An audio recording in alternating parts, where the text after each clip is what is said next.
Hello boys and girls, this is technically challenged.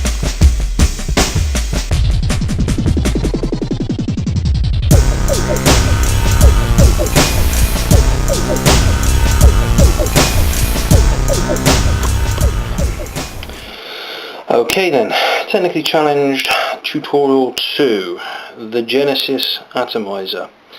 Now, very similar in its the way it works as the dripper, as you coil your own wick.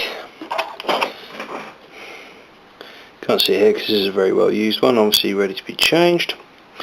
And the difference is obviously you've got a tank, and this is stainless steel mesh. Now I'll be showing you the stainless steel mesh version. There are many variants of this wicking. You can get e-wicks which go over into a secondary hole, gather up a bit more juice. I've never used one myself, but I will do one for the purpose of tutorial. You can even do a silica wick in here if you wish. I've never done one, but again I will for the purpose of tutorial. Now this is probably going to be split down into two parts. Part 1, stripping and cleaning. Part 2, making a wick, and possibly part 3, the reassembly of it all. So first off, let's go through the tools that we will need and materials. Obviously you'll want your Genesis atomiser. I find a ruler is handy to have. You'll find out why in a minute. Decent pair of very sharp scissors, or scalpel would do if you've got a cutting mat. Ever faithful forceps, screwdriver for whatever screws you have, and of course mesh and wick. This is the stuff that I use, stainless steel, very fine, 400 I think. And I will go and grab boxo bits.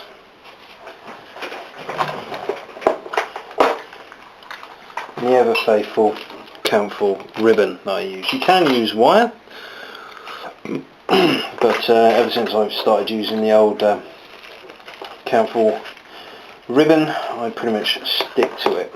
Okay, let us crack on.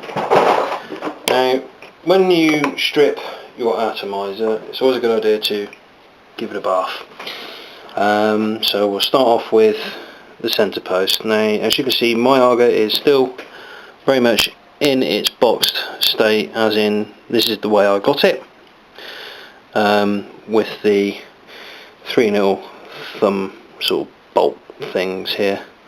Now these are very fiddly, be careful not to lose these.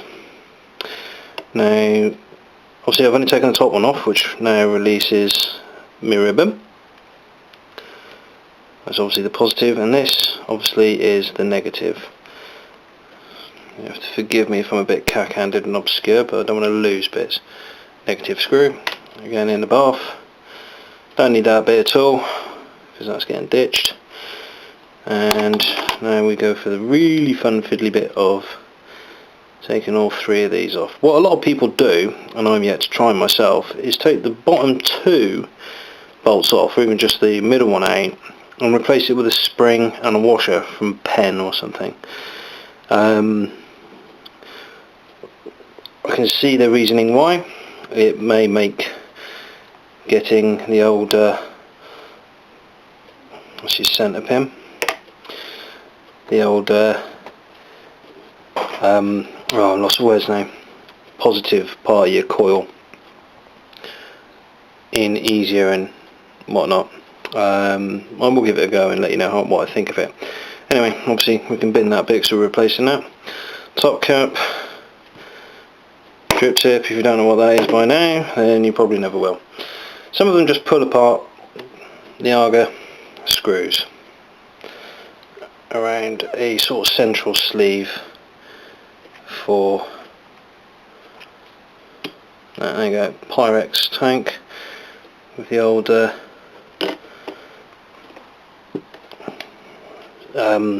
seal there. Now I like to check every time I do this for perishing. This is actually in pretty good condition, mind you it was a brand new one last time. Just pull that centre sleeve out. You can tell the difference on the top and the bottom. Bottom has a wider sort of step down, to the top. Again, check for perishing. Bottom cap, and of course your top cap. It's just a pop the old CLA. Let's have a look, see what he's doing.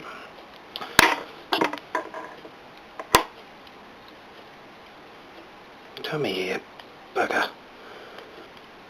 There we go. There he is, he's out. And that looks pretty good. Now I always like to take my filling screw out, mostly because I like to just make sure it's fairly well washed or sort of thoroughly.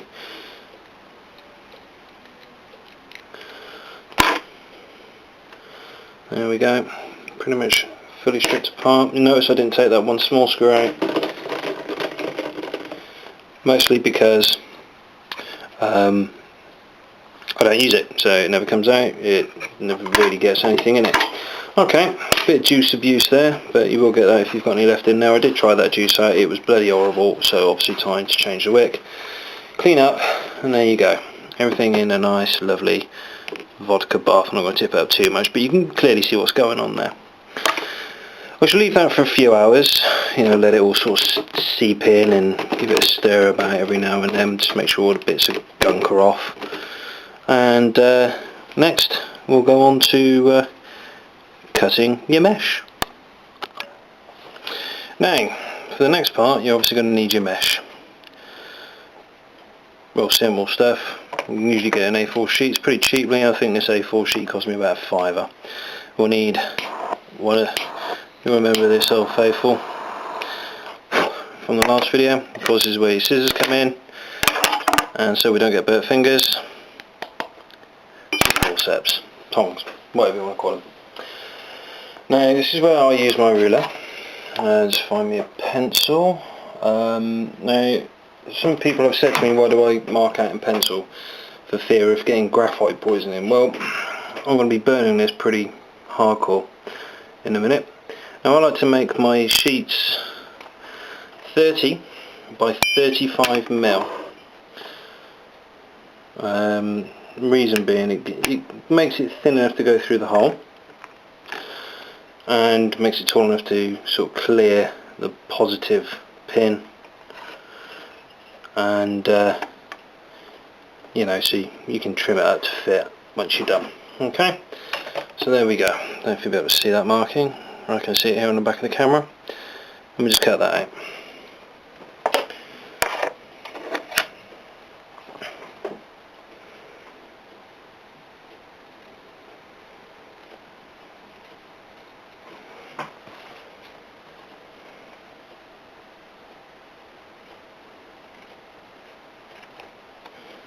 There we go. A little sheet to make our wick. And what I always like to do is I like to flame it up first.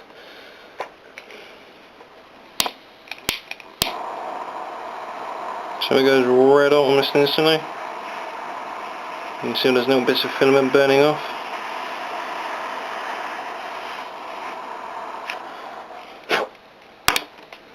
Now you can see why I got these,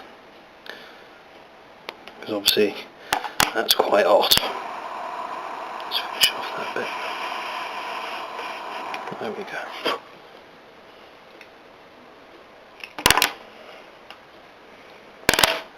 You'll find it cools down like this very quickly. Now on the long ways, start to roll it up like you would a rollie. And I shall put that little, you see I've got a cut bit there where I haven't checked it properly. Just in, oh god, it's flying out of my hands. Just in there where I didn't check it. Make sure you check it. I mean, this isn't going to cause too much of a problem, but it, you know, it makes it a fiddly job even more fiddly.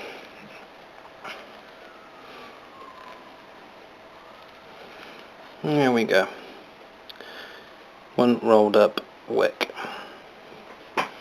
Let's just make sure that's nice, and I've kept the other one here for comparison. As you can see, that one's quite a lot more black than this one. comes to the rescue again. This is the bit I call annealing.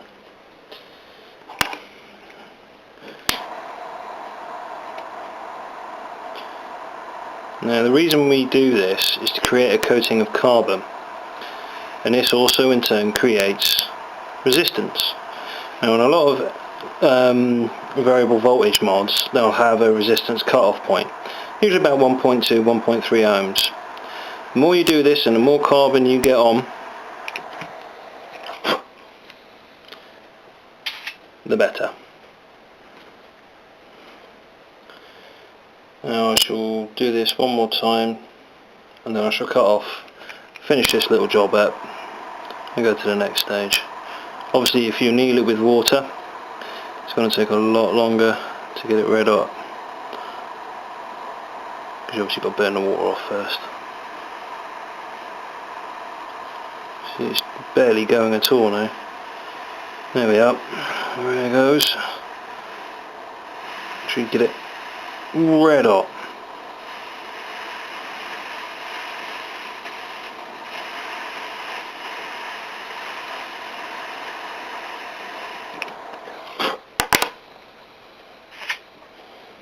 I should be back in a minute.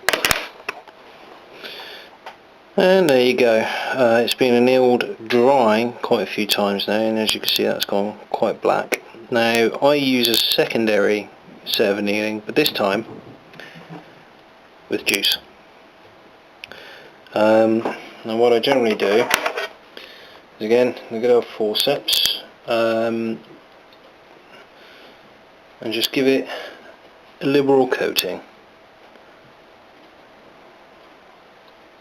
You'll see it pretty much soak straight in. Now if you're not a pyromaniac like me, this might worry you a bit, because it will start to spit. You can see that go in. Keep an eye out. Last time I did this, actually I had a bit drop down onto the tissue and it set fire to the tissue. Just let it burn through.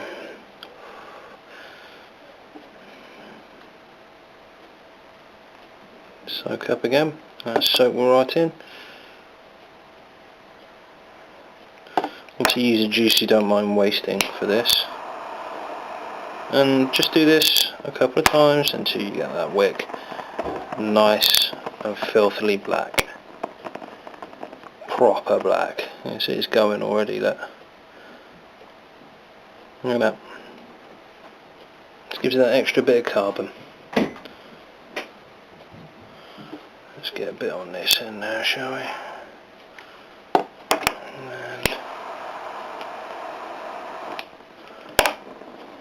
Proper sweat in here. Okay, actually, if you're using forceps like this, you actually feel it popping and gurgling away inside the wick up the length. Oh, no, little pop there. Okay, I'll go away, continue doing this, and get back to you in a second. There we go. One very blacker than black stainless steel mesh wick. Now there are other types, as I said. I've just discovered I have another type here. This is stainless steel rope wick. It's basically brake cable or something. That's an old one. You can do it with that. Apparently it makes a difference in flavour. And of course, as I said, you can do silica as well, and U-wicks and various other sorts. But we'll start you off nice and basic. That is your wick.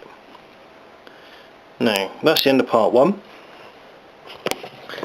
and either later on tonight I shall finish it off and post tomorrow part two, the coiling, reassembly and obviously subsequent initial fill of part two of this week's Technically Challenged, the Arga, in this case, all Genesis rebuildables.